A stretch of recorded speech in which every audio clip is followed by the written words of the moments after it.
Assalamu alaikum wa rahmatullahi wa barakatuhu. Que la paix et les bénédictions d'Allah soient sur vous. Nous nous retrouvons aujourd'hui avec un nouvel épisode de l'édito. Nous allons discuter d'un sujet qui est très important. Je vais tout d'abord vous donner le titre de l'article sur lequel on s'est appuyé, qui s'intitule « Les bienfaits du Ramadan ». Vous pouvez le retrouver facilement sur la Revue des religions. Pour en discuter plus, nous avons aujourd'hui au studio Madame Anika Rahman et en distanciel Madame Shafika Saoud. Assalamu alaikum wa rahmatullahi wa barakatuhu. Wa alaikum salam wa rahmatullahi wa barakatuhu. Anika Saeba, je vais commencer tout d'abord avec vous. Est-ce que vous pouvez nous expliquer brièvement qu'est-ce que c'est le Ramadan et pourquoi il est pratiqué chez un musulman? Alors le Ramadan, il faut savoir que c'est le 9e mois du calendrier de l'Hégire. Et les musulmans observent le jeûne durant ce mois, tout comme il a été prescrit par Dieu dans le Saint-Coran, verset 184 de la sourate Al-Baqarah. Dieu nous dit « Ô vous qui croyez, le jeûne vous a été prescrit, tout comme il a été prescrit à vos devanciers, afin que vous deveniez justes. » C'est-à-dire que c'est une obligation pour les musulmans de pratiquer le jeûne. Et il faut savoir que le jeûne fait partie des 5 piliers de l'islam. Hazrat Abu Huraira anhu rapporte que le saint prophète sallallahu alayhi wa sallam a dit « Commencez à jeûner lorsque vous voyez le croissant de lune du mois de Ramadan et cessez le jeûne lorsque vous voyez le croissant de lune du mois de Shawwal. » Donc c'est une période d'1 mois pendant lequel le musulman va s'abstenir de l'aube jusqu'au coucher du soleil, de boire, de manger, de relations conjugales, mais aussi et surtout va s'abstenir de toute action mauvaise, du mal, et va s'efforcer à faire le bien. En fait, c'est un mois pendant lequel le musulman va essayer de progresser spirituellement et moralement, et ça sera pour lui une période d'auto-évaluation, de bilan, et un mois pendant lequel il va essayer de se rapprocher de son Seigneur.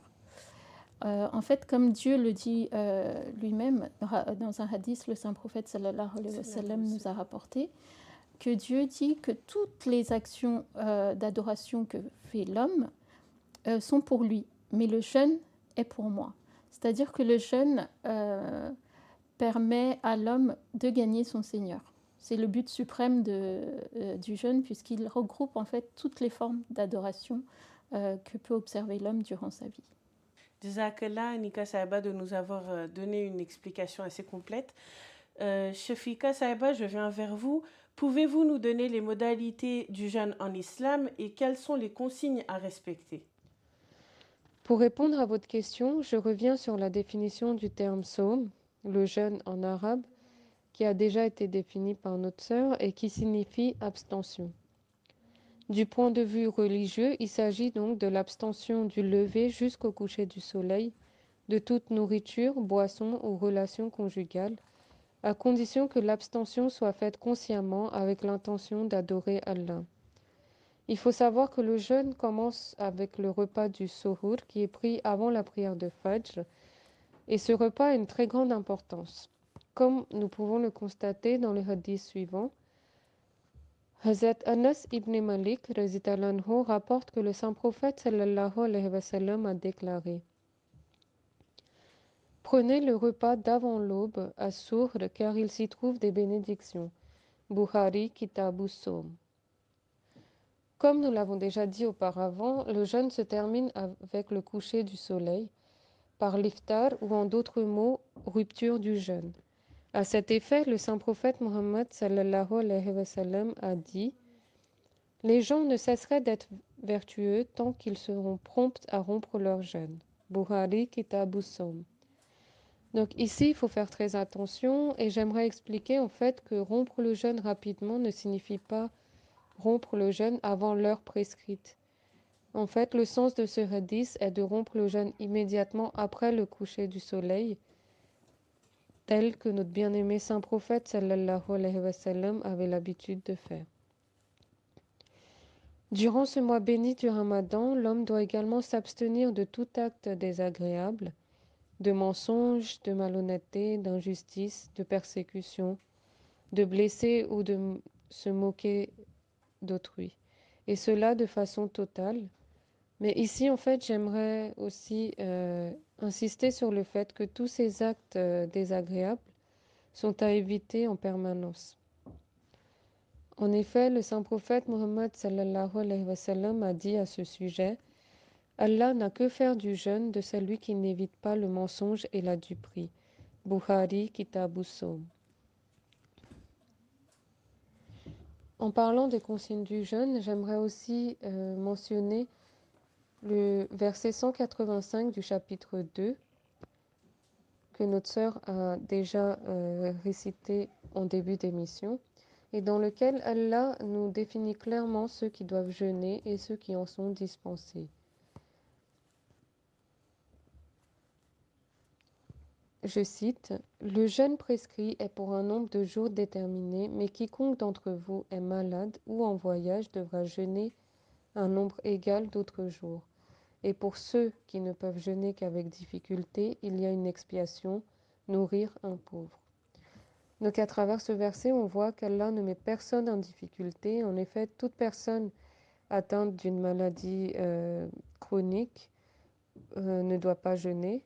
Et il faut aussi compter les femmes enceintes et les femmes qui allaitent, parce que souvent on voit que les femmes enceintes et les femmes qui allaitent se forcent à jeûner pour faire plaisir à Allah, mais il faut savoir en fait que ces femmes-là, en fait, elles mettent la vie de leur enfant en danger et elles font souffrir leur enfant. Donc, elles sont comptées parmi les personnes qui ne devraient pas jeûner durant le mois de Ramadan. Et bien sûr, plus tard, elles peuvent jeûner lorsqu'elles ont fini d'allaiter leur enfant ou lorsqu'elles ont déjà accouché. Et on parle aussi de la fidya, donc l'expiation, nourrir un pauvre. À la fin, j'aimerais aussi mentionner une particularité du mois de Ramadan. Il s'agit de la prière de Tarawih. En effet, la prière de Tarawih sert en remplacement, bien que moindre dans son efficacité, pour le tahajjud. Mais en fait, toute personne qui en a la possibilité doit les observer toutes les deux, c'est-à-dire se rendre à la prière de Tarawih le soir et ensuite se lever pour observer la prière de Tahajjud le matin avant de prendre le repas du Suhoor. Jazakallah Shafika Saïba. Anika Saïba, pouvez-vous nous dire comment le saint prophète sallallahu alayhi wa sallam avait l'habitude de jeûner? Alors tout d'abord, il faut savoir que durant le mois de Ramadan, le saint prophète sallallahu alayhi wa sallam multipliait davantage ses actes d'adoration durant la nuit. Donc la prière de Tahajjud, le saint prophète sallallahu alayhi wa sallam avait l'habitude de la faire, bien évidemment, même sans le mois de Ramadan, mais pendant les nuits du Ramadan, elles étaient encore plus intenses, ces prières. Et avant de commencer le jeûne, le saint prophète sallallahu alayhi wa sallam a dit qu'il faut absolument exprimer son intention de jeûner. L'intention de jeûner doit être exprimée par le jeûneur, pas forcément verbalement, mais surtout avec le cœur. C'est-à-dire que le jeûneur doit prendre conscience qu'il va jeûner durant ce jour, et ainsi, en fait, il va comprendre qu'il ne va pas simplement s'abstenir de manger et de boire, mais surtout qu'il va accomplir un acte durant lequel il va essayer de s'abstenir surtout des mauvais actes. Il va essayer de faire le bien davantage pour se rapprocher de Dieu. Donc, l'intention de jeûner, d'abord, est très importante. Et ensuite, le saint prophète, sallallahu alayhi wa sallam, prenait donc un repas à l'aube. C'est un repas qui s'appelle le suhoor, ou sehri en ourdou. C'est le repas de l'aube qui est très important aussi et qu'il ne faut pas négliger, car le saint prophète sallallahu alayhi wa sallam a dit que c'était un repas béni. Et donc durant sa journée, bien sûr, il multipliait ses actes d'adoration, de souvenir de Dieu et passait son temps à réciter le Saint-Coran également. Et au moment de rompre le jeûne, le saint prophète sallallahu alayhi wa sallam priait ainsi: Allahumma inni lakasumtu wa ala rizqika aftartu. C'est-à-dire, ô Allah, j'ai jeûné pour toi et je romps mon jeûne avec ce dont tu m'as pourvu. C'est un hadith qui est rapporté par Sunan Abi Daoud. Et ces deux prières et l'intention de jeûner et également la rupture du jeûne, le saint prophète sallallahu alayhi wa sallam en fait avait l'habitude de prendre un repas très simple. D'ailleurs, il dit que pour rompre le jeûne, prenez des dattes. Et si vous n'avez pas de date, prenez de l'eau car elle est pure. Et je pense qu'il est important de souligner cela parce que de nos jours, lorsque c'est le mois de Ramadan, les gens, le soir, au moment de rompre, ils font des repas très copieux. Ils mangent très tard la nuit. Et au moment de l'aube, ils ne se réveillent pas. Ils se disent, voilà, j'ai bien mangé, je vais passer ma journée sans manger et boire. C'est bon, je vais tenir. Sauf que là, le saint prophète sallallahu alayhi wa sallam, lui, se levait à l'aube pour faire des prières de tahajjud, pour exprimer son intention de jeûner et prendre ce repas qui est un repas béni. Donc, il est recommandé aux musulmans de donner beaucoup d'importance à ce repas à l'aube et de remercier surtout le Seigneur au moment de rompre le jeûne, puisqu'il est un moment très bénéfique où les prières aussi sont très entendues. Pendant le mois de Ramadan, le saint prophète sallallahu alayhi wa sallam multipliait ses actes d'adoration non seulement dans la prière, mais aussi par sa générosité. C'est-à-dire que le mois de Ramadan, c'est un moment de partage, de générosité, et on rapporte dans un hadith que le saint prophète sallallahu alayhi wa sallam, ses actes de partage, de dons, du saint prophète sallallahu alayhi wa sallam à l'égard des indigents au cours du Ramadan est comparé à des rafales d'une tempête. C'est-à-dire que son altruisme durant les jours ordinaires était incomparable, mais pendant le mois de Ramadan, c'était encore plus intense. C'est-à-dire qu'il donnait tout ce qu'il pouvait donner, partager, et il demandait aux musulmans de faire ainsi pendant ce mois béni. Donc, il nous incombe aussi de respecter les sentiments des nécessiteux et de combler leurs besoins. Enfin, je finirai par dire que la dernière décade, c'est-à-dire les 10 derniers jours du mois de Ramadan, le saint prophète sallallahu alayhi wa sallam avait l'habitude, jusqu'à sa mort, de faire une retraite spirituelle de 10 jours où il suppliait Dieu, où il priait, où il se souvenait de son Seigneur. Et Hazrat Aïcha anha raconte que jusqu'à sa dernière année, le saint prophète Mohammed sallallahu alayhi wa sallam se retirait dans la mosquée pour l'itikaf, qui est une retraite contemplative, au cours des 10 derniers jours du Ramadan. Après son décès, ses veuves observèrent l'itikaf de la même façon. C'est-à-dire que les musulmans aussi doivent observer, quand ils le peuvent, cette retraite spirituelle pour les rapprocher davantage de leur Seigneur.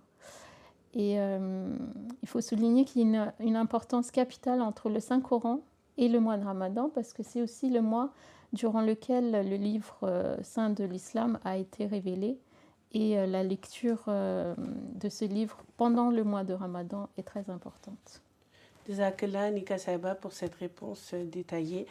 Je viens maintenant vers vous, Madame Shafika, pour ma dernière question. Pouvez-vous nous dire comment peut-on continuer spirituellement la pratique du Ramadan après ce mois sacré? Pour répondre à cette question, je vais me référer au serment du 29 avril 2022 de Sa Sainteté le Calife, qu'Allah soit son aide, dans lequel il a évoqué les efforts incombant aux croyants après le Ramadan. Je cite, « Un croyant sage et sincère se souvient toujours et devrait se rappeler qu'avec la fin du Ramadan, nous n'avons pas été affranchis de nos nombreuses responsabilités et devoirs. Le Ramadan est venu nous former pour mieux remplir ces devoirs et responsabilités. Il est venu enseigner le respect des droits, la méthode pour le faire avec constance et indiquer les étapes du progrès. Le Ramadan se termine en nous enseignant tout cela. Certes, le mois du jeûne obligatoire touche à sa fin, mais débute maintenant le moment pour élever les normes des œuvres restantes et pour favoriser le progrès dans celles-ci. Si nous oublions le fait qu'après le Ramadan, nous devons maintenir les normes de respect envers nos devoirs, en ce cas, nous n'avons pas passé notre Ramadan comme l'avait conseillé le saint prophète Mohammed sallallahu alayhi wa sallam. En effet, selon un hadith, le saint prophète Mohammed sallallahu alayhi wa sallam a déclaré que les 5 prières quotidiennes, les prières du vendredi consécutives et les actes pieux accomplis entre un Ramadan et le prochain servent d'expiation pour les péchés commis entre eux, à condition qu'on ait évité les péchés majeurs. Si nous ne traversons pas la période entre 2 Ramadans successifs à accomplir de bonnes actions et à respecter nos obligations et nos devoirs, eu égard au culte de Dieu et envers autrui, nous n'aurons pas profité pleinement du Ramadan. Au cours du Ramadan, l'on est davantage vigilant envers le culte de Dieu. Nous tentons d'effectuer les salats obligatoires et les nawafil avec un soin particulier. Mais les salats ne sont pas obligatoires pour un mois spécifique ou un mois particulier. Les 5 prières quotidiennes doivent être faites à l'heure prescrite au cours des 12 mois de l'année. Le saint prophète sallallahu alayhi wa sallam l'a rappelé à plusieurs reprises aux croyants. Il a déclaré « Abandonner la salate rapproche l'homme de l'incrédulité et du polythéisme ». Il a aussi déclaré que la première chose dont l'homme devra des comptes au jour de la résurrection est la salate. S'il passe l'épreuve, il réussira et atteindra le salut.